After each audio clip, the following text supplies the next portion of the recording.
In Love with My Dad's Side Chick, Episode 2, written by Daily Storytelling. Such coincidences don't happen every day.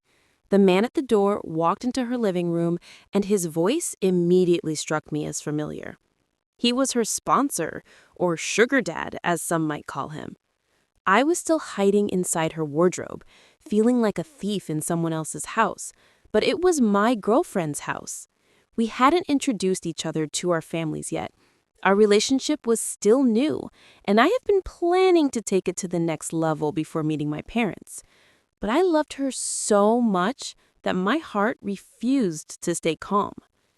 From my hiding spot, I overheard her trying to persuade the man to leave, though he seemed reluctant. "My daddy, baby, I'm sorry. I was just about to go drop some documents at school." "You told me you dropped them the other day," he replied. "You're right, but they said the file wasn't complete." "Okay," he said, his voice laced with doubt. "Are you really in such a hurry?" "Yes," she said softly. "Let me go and drop you there," he insisted. It was at that moment I recognized the familiarity of his voice. He was in his secret lover's house, yet he sounded exactly like my father. My heart almost stopped. "This can't be true," I whispered to myself, inching closer to the wardrobe door. But then he spoke again. "Are you sure you're hiding someone in the room?" "There is no one," she replied, trying to sound casual. "Should I check?" "You can check," she said, her tone steady but tense. Then he moved closer, lowering his voice. "I came here for us to spend some time together. Just give me a kiss." "Not now. I need to go to school first," she responded firmly. "If you're speaking the truth, dress up, lock the door, and let me drive you. If not—" "I'm not trying to get rid of you. You know you're my daddy, baby," she said, a playful warning in her voice. "Then dress properly so I can drop you off. You know I don't like carrying you around all the time.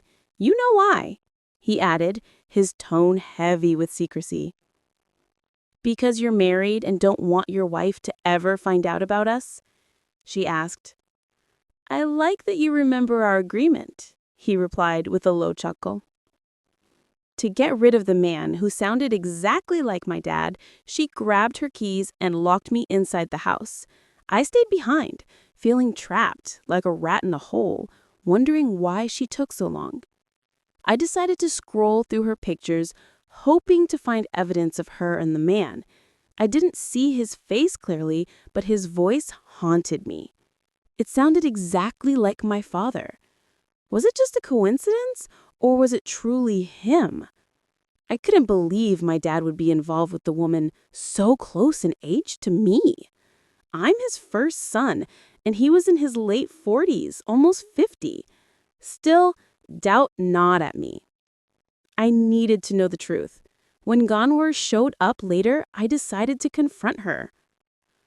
"Who was that man that sounded so familiar to me?" I asked, trying to hide my anxiety. "Why are you asking something I've already told you countless times?" she replied, a hint of impatience in her voice. "I know he's your sugar daddy," I said bluntly. "He's not my sugar daddy. He's the only man who ever truly took care of me," she said firmly. "But he's old enough to be your father," I countered. "I'm a mature girl and an adult," she said sharply. "If you keep prying into my personal life and expect me to leave him so you can be with me later, I won't." I could understand her fears. She had been involved with him for a long time, and she wasn't willing to let go lately. But I had to show her I was serious, that my love wasn't fleeting. I needed to prove I could care for her and be worthy of her trust. "Would you be happy ending up with a married man who keeps you hidden like a secret?" I asked gently. "No," she admitted quietly. "Then trust me," I said, trying to meet her gaze. "I trusted young men like you before, and I ended up shattered." she whispered, her voice tinged with sorrow. "I will prove to you how much I love you, but I need you to answer one question." "What do you want to know?" she pressed. "Who is this man? What's his name?"